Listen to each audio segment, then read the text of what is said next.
मेरे दोस्तों को अनुसर का नमस्कार। दशहरा की हार्दिक शुभकामनाएं आप सभी साथियों को, भाइयों और बहनों को हमारी तरफ से इस पावन पर्व दशहरा की शुभकामनाओं के साथ साथ मैं आपको बताना चाहता हूं कि अगर आप पीजीटी एग्जामिनेशन में कितने नंबर पर जाकर के आप सिलेक्शन ले सकते हैं, कितनी हिम्मत आपको होनी चाहिए अगर आप पीजीटी में सेलेक्ट होना चाहते हैं, क्या लेवल को छूना चाहिए आपको अगर आप पीजीटी में सेलेक्ट होना चाहते हैं। इन सभी बातों पर हम इस दशहरा के पावन पर्व पर आपसे विजयदशमी पर बात कर रहे हैं।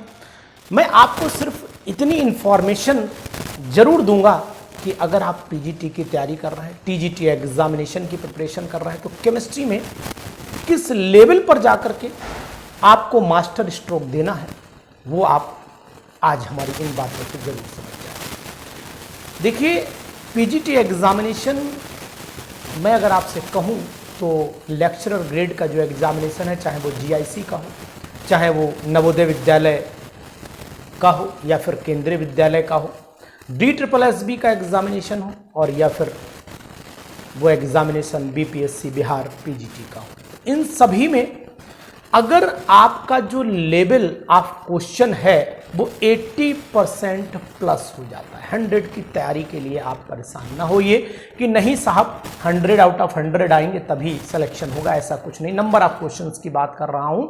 अगर 80% क्वेश्चन कर ले जाते हो, 80% का मतलब तो अब समझाने की जरूरत मुझे शायद नहीं है, 80% क्रॉस होने के बाद सिलेक्शन आपका फाइनल है। ये बात आप भी जानते हो और मैं भी जानता हूं, दोनों लोग जानते, फिर भी मैं आपको क्यों बता रहा हूं, ये बताने की जरूरत आपको क्यों पड़ रही है। अब आने वाले एग्जामिनेशन में यूपी पीजीटी के एग्जामिनेशन आपने नोटिस किया है कि सबसे ज्यादा जो स्टूडेंट गेन करते हैं वो 60% होता है। यानी कि अगर आपसे पूछा जाए कि नंबर ऑफ क्वेश्चन सबसे ज्यादा कितने सही होते होंगे लोगों के ऑन एन एवरेज, अगर आप निकाल करके देखो तो 66 क्वेश्चन, 65 क्वेश्चन, मोर देन 60 और लेस देन 70 क्वेश्चन कम से कम जितने फॉर्म भरे जाते हैं उसमें से 60% बच्चों के सही हो जाते हैं। उतने क्वेश्चन तो सही होना निश्चित है। अब अगर उतने सही हो रहे हैं तो फिर ये बात सिलेक्शन के लिए फिर हमें फाइट कितनी करनी। तो सिलेक्शन के लिए मैं आपसे जरूर कहूंगा कि मात्र आप 20% बढ़ा दीजिए। अगर 66% है तो 86% पर चले जाइए, आपका सिलेक्शन 100% हो जाएगा। यानी कहने का तात्पर्य यह है कि अगर आपके 66, अगर मैं 125 क्वेश्चंस की बात करता हूं तो ये एक बॉर्डर लाइन है, इसके बाद सिलेक्शन 100% है। 125 क्वेश्चन यूपी पीजीटी में होते हैं और यूपी पीजीटी के 125 क्वेश्चन में अगर आप देखते हो तो फिर 125 में से अगर गिनती 90 पार हो रही है तो फिर आप सिलेक्शन के दायरे में हैं। और अगर 104, 105, 106, 110 नंबर आपके हैं तो आप टॉपर्स की लिस्ट में होंगे, इसमें कोई दो राय नहीं है। तो मैं कहता हूं कि फिर 100 की बाजी क्यों ना मार दें, 104 नंबर का हम अपना फाइनल मोहर लगाएं और 104 नंबर के लिए तैयारी प्लान होनी पड़ेगी, तैयारी स्ट्रेटजी आपको प्लान करनी पड़ेगी। 104 नंबर लाने के लिए वो मेहनत करनी पड़ेगी जिसके लिए आप पूरी ताकत झोंक दें, तब जाकर के वो 104, 105 आता है, क्योंकि उसके बाद इंटरव्यू भी लगा हुआ है। इसी तरीके से बिहार पीजीटी की बात करो तब वहां भी 80% फाइट, अगर कम है तो सिलेक्शन होता है, लेकिन मैक्सिमम मैं वहां पर बता रहा हूं कि 80% में काम होना है। और DSSB का एग्जामिनेशन हो चाहे नवोदय विद्यालय के, सभी में 80% की बात कर रहा हूं, नंबर ऑफ क्वेश्चंस की बात कर रहा हूं। अगर इतने क्वेश्चन आप खींच करके ले जाते हो तो सिलेक्शन आप निश्चित तौर पर पा जाएंगे और आपको सिलेक्शन से कोई नहीं रोक सकता है। तो क्यों ना उद्देश्य बढ़िया बनाए, क्यों ना हम उस उद्देश्य पर फाइटिंग करें जहां सिलेक्शन निश्चित हो जाए। क्या हमारी तैयारी उस लेवल पर नहीं जा सकती कि जहां पर हमारे सिलेक्शन के पूरे दायरे फिक्स हो जाते हैं? तो फिर तैयारी ऐसी जरूर होनी चाहिए। मैं तो कहता हूं कि आप अपने क्वेश्चंस को डिवाइड करिए और क्वेश्चन को डिवाइड करने के बाद स्ट्रेटजी प्लान करिए और स्ट्रेटजी प्लान करने के बाद थोड़ा पढ़िए, ज्यादा पढ़ने से सिलेक्शन नहीं होगा। आप अपने कोचिंग ट्यूशन को पढ़ाइए, उनमें भी बहुत सारे क्वेश्चन शामिल करिए, आप सेलेक्ट हो जाएंगे। तो इसलिए मैं आपसे कहूंगा कि आने वाले समय में आपका जो पेपर का लेवल है डे पर डे एक अच्छा लेवल जा रहा है, CSIR नेट की तरफ जा रहा है, वो तो नहीं है, क्योंकि अगर वो होता तो फिर सब नेट पीजीटी निकाल देते। जितने भी CSIR वाले कैंडिडेट थे वो सब पीजीटी निकाल देते, चुटकियों में निकाल देते। तो इसका मतलब वो लेवल भी नहीं है, ये भी आप जान लीजिए। जिन लोगों के मन में भ्रम चल रहा है कि CSIR नेट का लेवल है, तो फिर मैं आपसे ये पूछना चाहता हूं कि आखिरकार CSIR नेट वालों ने वो पीजीटी 2021 वाला क्यों नहीं निकाल दिया? अगर उनकी वही लेवल था, नहीं निकला, तो फिर इसका मतलब है कि क्वेश्चन अगर 10 आ जाते हैं CSIR नेट लेवल के, तो क्या 10 क्वेश्चन वो डिसीजन ले पाएंगे सिलेक्शन का? नहीं ले पाएंगे, तब भी कट ऑफ 90 पे जाकर के गिर रही है। तो इसका मतलब है कि नंबर ऑफ कैंडिडेट जो CSIR नेट वाले वो पार्टिसिपेट भी बहुत ज्यादा नहीं कर रहे होंगे, क्योंकि उन्हें तो प्रोफेसर बनना है, उन्हें तो इन डिग्री कॉलेज में लेक्चरर बनना है, तो वो यहां क्यों आएंगे? हां आएंगे, जो लोग कहीं नहीं जा पा रहे हैं वो जरूर आएंगे। तो इसलिए आप उनसे अपनी फाइटिंग मत रखिए। वो मात्र 10 से 15% लोग हैं, वो फाइटिंग में उसमें से 2-3-4% सेलेक्ट हो जाते हैं, वो मैटर ही नहीं करेंगे। वो आपकी परसेंटेज को, वो आपके जो नंबर ऑफ कैंडिडेट्स के सिलेक्शन कैंडिडेट्स के नंबर है उसको डिक्रीज नहीं कर पाएंगे। वो कितना डिक्रीज करेंगे? 3 से 4%, इससे ज्यादा डिक्रीज नहीं कर पाते हैं, क्योंकि वो उस लेवल से ऊपर जाकर के तैयारी करते हैं और पीजीटी लेवल उससे नीचे रहता है। इसलिए वो सिलेक्शन भी भाई, जो जिस इंसान ने पहाड़ों पर खड़े होकर देखा हो उसे क्या पता कि मैदान का वजूद क्या होता है।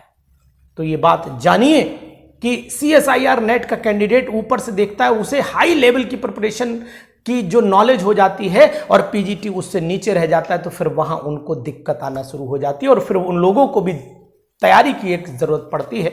और मैं तो कहता हूं एक क्रमबद्ध तैयारी अगर आपकी कहीं से भी चल रही है तो वही तैयारी आपका सिलेक्शन कराएगी। लेकिन अगर क्वेश्चन आप बहुत अच्छे ढंग से नहीं सॉल्व कर रहे हो, अगर आप क्वेश्चन का एक लेवल नहीं छू पा रहे हो और लेवल छूने के बाद भी उनकी प्रैक्टिस नहीं कर पा रहे हो, तो फिर शायद कोई भी कोचिंग, कोई भी ट्यूशन, कोई भी नोट्स आपकी मदद नहीं कर पाएंगे। क्योंकि पीजीटी के कैंडिडेट का सबसे बड़ा ड्रॉबैक यही होता है कि वो नोट्स तो बहुत जगह से चाहता है लेकिन वो पढ़ता नहीं। क्या ईमानदारी से बताइए कि आपने जो नोट्स इकट्ठे कर रखे हैं उन्हें पर डे उतना ही पढ़ते हैं जितने पढ़ने चाहिए? दिल पे हाथ रख के बोलिएगा, मुझे लगता है कि आवाज नहीं आएगी, कुछ ही लोगों की होगी। बाकी जो पीजीटी की तैयारी कर रहे हैं वो दिन भर ट्यूशन और कोचिंग में लगे रहते हैं और उनकी मजबूरी है वो लगना, क्योंकि बिना उसके उनका घर नहीं चलना। और जब तक घर नहीं चलेंगे आप कहां से चलेंगे? तो मैं तो कहता हूं कि रेगुलरिटी के लिए कहीं छोटी मोटी जगह अपने आप 1-8 घंटे को निकाल के सेपरेट करिए और सेपरेट करने के बाद मेहनत करिए, तब आप सेलेक्ट हो पाएंगे। क्योंकि आने वाले समय में वैकेंसीज घटेंगी और फाइटिंग बढ़ती चली जाएगी।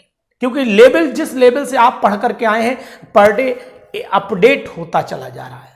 क्योंकि अगर मैं सिंपल सी बात कहूं तो हर चीज अपने आप को अपडेट कर रही है, एग्जामिनेशन भी अपने आप को अपडेट कर रहे हैं। तो जब लेवल बढ़ेगा और आपने वो लेवल पढ़ा नहीं था तो ऑटोमेटिकली दिक्कत आएगी। 10 से 15% ऐसे कैंडिडेट हैं जो एमएससी उन कॉलेजों से करते हैं जहां कॉलेज में जाया नहीं जाता है, और वो भी पीजीटी के फॉर्म भर लेते हैं। तो वो फाइट में तो नहीं है, तो निश्चित हो गया।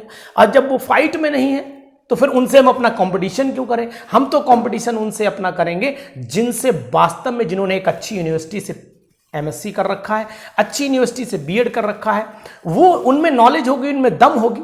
कंपटीशन उनसे होगा और वो परसेंटेज मात्र से 30 से 35% होती। इससे ज्यादा परसेंट फार्म तो सब भरते हैं, जितने कॉन्वेंट के टीचर पढ़ा रहे होंगे वो भर देंगे, जो एमएससी करके तुरंत आएंगे वो भर देंगे, और साथ में वो भी सब भर देंगे जिन्होंने एमएससी किसी तरीके से कर लिया है केमिस्ट्री में या फिजिक्स में, मैथ में, वो अपना सब फॉर्म भर डालेंगे। नंबर ऑफ कैंडिडेट फॉर्म का ऐसे बढ़ा देंगे। पूछो, बोले कितने फॉर्म? बोले भाई साहब 2.5 लाख फॉर्म पीजीटी में भरा गया है। अरे 2.5 लाख भरा गया, फाइटिंग कैसे हो पाएगी? अरे भाई साहब ये नहीं जान रहे हो कि 2.5 लाख में से 2 लाख फॉर्म केवल उन्हीं बच्चों के हैं जो केवल और केवल एमएससी हैं। इसके बाद उन्हें एमएससी के बाद केमिस्ट्री से सही से सिलेबस की जानकारी नहीं है, ये भी आप जान लीजिए। तो आप फाइटिंग में बहुत नहीं है।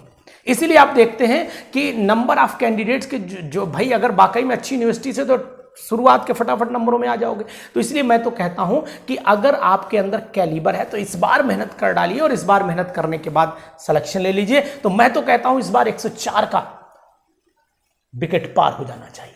अगर 104 की गिनती पार हो जाती है ना, तो कोई सिलेक्शन आपका रोक नहीं पाएगा, इंटरव्यू में भी आपकी अपना वजूद होगा। तो मैं तो कहता हूं कि आप इस बार डट जाइए और पीजीटी निकाल के दिखा दीजिए लोगों को कि वास्तव में देखो मेरे अंदर भी केमिस्ट्री का कैलिबर है। तो दोस्तों, मेरा काम है आपको एक्टिवेट करना और वो मैं करूंगा। आप चाहें कितनी भी कोशिश करें, क्योंकि अगर हौसले हों बुलंद तो आंधियों में भी चिराग जलते हैं। फिर मिलेंगे आपको एक नई वीडियो में। तब तक के लिए दशहरा की दोबारा आपको बहुत बहुत हार्दिक शुभकामनाएं। सभी प्यारे भाइयों को, बहनों को और मेरे मित्रों को इस दशहरा पर ढेर सारी शुभकामनाओं के साथ ये भी बोलूंगा कि रुकना नहीं है और आपको थमना नहीं है और तब तक आगे बढ़ते रहना है जब तक उद्देश्य को पकड़ना नहीं है। Thank you.